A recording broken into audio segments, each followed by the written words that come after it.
ಶುಭಮೂರ್ತಸ್ತಮೂರ್ತಸ್ತು ನಿತ್ಯನ ಗುಣಂತಮೂರ್ತಸ್ತಮೂರ್ತಸ್ತು ಶುಭಲಗ್ನ ಸಾವಧಾನ ಶುಭಮೂರ್ತಸ್ತು ಜಾನ ಸಾವಧಾನ ಲಕ್ಷ್ಮೀ ವೆಂಕಟೇಶ್ವರ ಸ್ನಾನ ಸಾವಧಾನ ಅಲ್ವೇಲ ವೆಂಕಟೇಶ್ವರ ಸ್ವಾಮಿ ಸ್ನಾನ.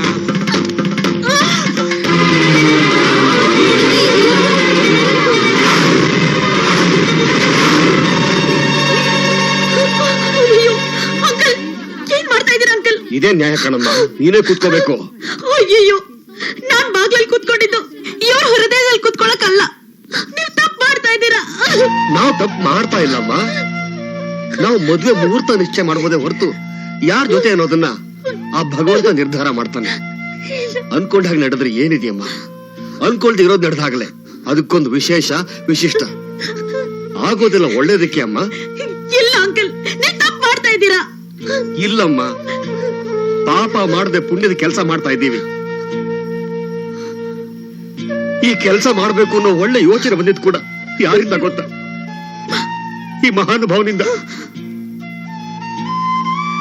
ಕಪ್ಪು ಕೋಟ್ ಹಾಕೊಳ್ದೇ ಇರೋ ನ್ಯಾಯಮೂರ್ತಿ ಕೇಳಿದ ಪ್ರಶ್ನೆಗೆ ನನ್ನ ಹತ್ರ ಅಲ್ಲಮ್ಮ, ಮನುಷ್ಯತ್ವರ ಯಾರ ಹತ್ರನೂ ಉತ್ತರ ಇಲ್ಲ. ಯಾರ ಹತ್ರನೂ ಉತ್ತರ ಇಲ್ಲ.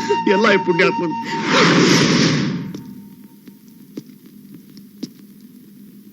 ಅಳಿ ಅಂದ್ರೆ ಏನ್ ಯೋಚನೆ ಮಾಡ್ತಾ ಇದ್ದೀರಾ?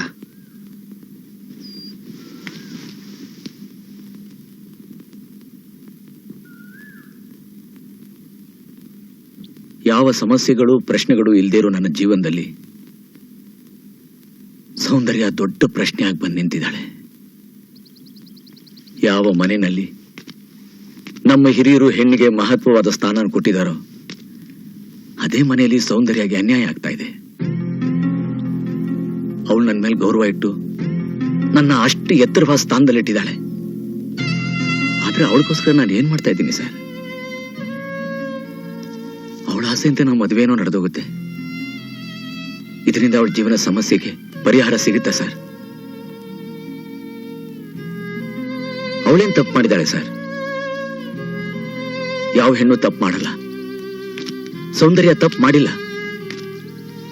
ಹೆಣ್ಣು ಜನ್ಮದ ಮೂಲತಃ ಕೆಟ್ಟೋಳಲ್ಲ.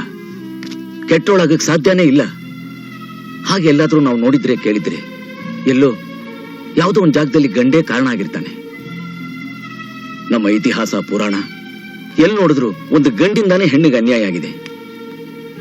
ಇಲ್ಲಾಗಿರೋದು ಅದೇನೆ. ಸೌಂದರ್ಯ ವಿಷಯದಲ್ಲಿ ನಾವೆಲ್ಲ ತಪ್ಪು ಮಾಡಿದ್ದೀವಿ ಅಂತ ನನಗೆ ಅನಿಸ್ತಾ ಇದೆ ಸರ್. ನಮ್ಮ ದರ್ಪ ಆವೇಶ ಇದಕ್ಕೆ ಅವಳು ಬಲಿಪಶು ಆಗಿದ್ದಾಳೆ. ರಾವಣನ್ ತರ ನನ್ನ ಎಳ್ಕೊಂಬಂದ್ರಿ, ನನ್ನ ಯಾರು ಮದುವೆ ಆಗ್ತಾರೆ ಅಂತ ಕೇಳಿದ್ಲು. ನಿಜ, ಅವಳ ಜೀವನದಲ್ಲಿ ರಾಮ ಬರ್ತಾನ? ಅಂತವನೊಳಗೆ ಸಿಗ್ತಾನ?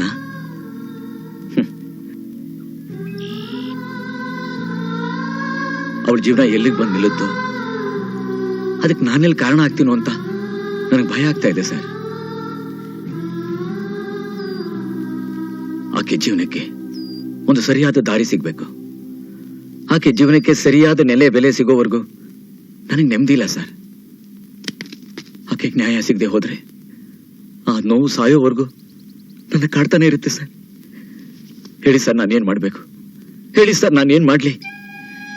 ನಾನು ಏನ್ ಮಾಡಿದ್ರೆ ಆಕೆಗೆ ನ್ಯಾಯ ಸಿಗುತ್ತೆ? ನಾನು ಏನ್ ಮಾಡಿದ್ರೆ ಆಕೆ ಸಂತೋಷವಾಗಿರ್ತಾಳೆ? ಸರ್, ಆಕೆಗೇನಾದ್ರೂ ಅನ್ಯಾಯ ಆದ್ರೆ ಆ ದೇವರು ಕೂಡ ಖಂಡಿತ ನನ್ನ ಕ್ಷಮಿಸೋದಿಲ್ಲ ಸರ್, ಕ್ಷಮಿಸೋದಿಲ್ಲ.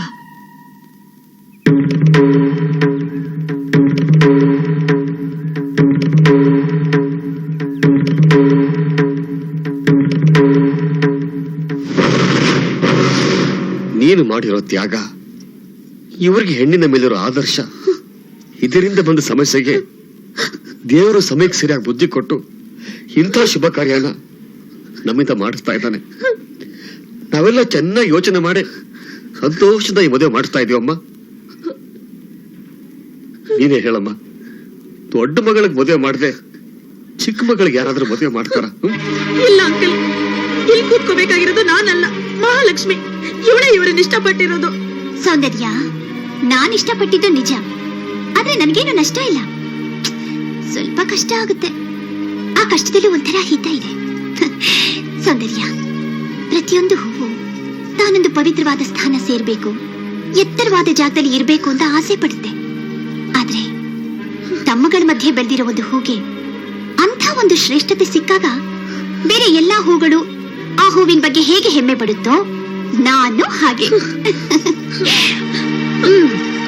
ನಿಮ್ಮಗಳ ಆಶೀರ್ವಾದದಿಂದ ನನಗೂ ಒಂದು ಒಳ್ಳೆ ಗಂಡು ಸಿಕ್ಕೇ ಸಿಗ್ತಾನೆ.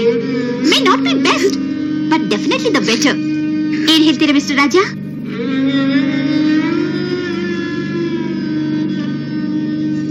ಏನ್ ನೋಡ್ತಾ ಇದ್ದೀರಾ? ಶುರು ಹಚ್ಕೊಡಿ.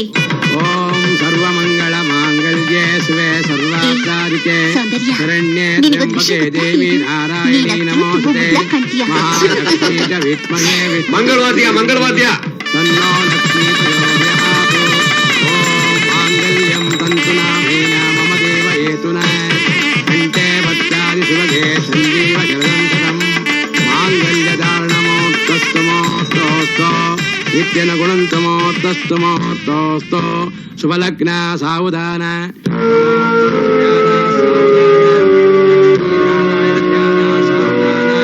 ಶುಭಲಗ್ನ ಸಾವಧಾನ. ಬನ್ನಿ ಬೇಡ. ಬನ್ನಿ. ದೇವ್ರ ಮದುವೆಗೆ ದೇವಗಳು ಬರಬಾರ್ದು. ಸುಮ್ನೆ ಬನ್ನಿ. ಬರಲ್ಲ?